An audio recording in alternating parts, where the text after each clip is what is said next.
বলিউডে ৩৭ বছরের ক্যারিয়ারের সফল অক্ষয় কুমার উপহার দিয়েছেন অসংখ্য হিট সিনেমা। ৩৭ বছর পর এবার বলিউডের বাইরে পা বাড়ালেন অভিনেতা। তেলেগু ইন্ডাস্ট্রিতে অভিষেক হতে চলেছে বলিউড খিলাড়ির। আসন্ন সিনেমা কান্নাপ্পাতে অক্ষয়ের দেখা মিলবে দেবতা শিবের রূপেই। প্রকাশ্যে এলো অক্ষয়ের ফার্স্ট লুক। গত বছর ২০২৪ সালের এপ্রিলেই অক্ষয়ের কান্নাপ্পাতে অভিনয়ের কথা প্রকাশ করেছিলেন সিনেমার নির্মাতারা। অবশেষে সামনে এলো আক্কির কান্নাপ্পার লুক। এক হাতে ত্রিশূল, অন্য হাতে ডমরু, মাথায় জলা, গলায় রুদ্রাক্ষের মালা আর কোমরে বাঘছাল।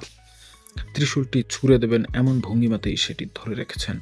সোমবার সকালে এভাবেই শিবের অবতারের সামনে এলেন অক্ষয় কুমার। আর এটাই তার তেলুগু সিনেমা কান্নাপ্পার ফার্স্ট লুক। সামাজিক যোগাযোগ মাধ্যমে কান্নাপ্পার ফার্স্ট লুক শেয়ার করে অক্ষয় লেখেন, কান্নাপ্পার জন্য মহাদেবের পবিত্র আভায় পা রাখা। এই মহাকাব্যিক কাহিনীকে জীবন্ত করে তুলতে পেরে সম্মানিত। ভগবান শিব আমাদের ওই ঐশ্বরিক যাত্রায় পথ দেখান। ওম নমঃ শিবায়। এদিকে অক্ষয়ের সিনেমার পোস্টার শেয়ার করার পরপরই তার এই লুক বেশ ভাইরাল হয়েছে।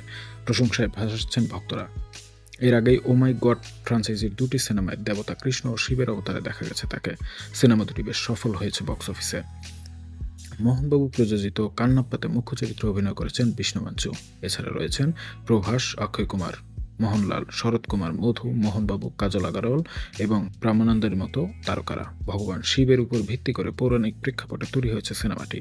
অক্ষয় এতে গুরুত্বপূর্ণ ভূমিকায় রয়েছেন। জানা যাচ্ছে চলতি বছরের ২৫ এপ্রিল প্রেক্ষাগৃহে মুক্তি পাবে সিনেমাটি।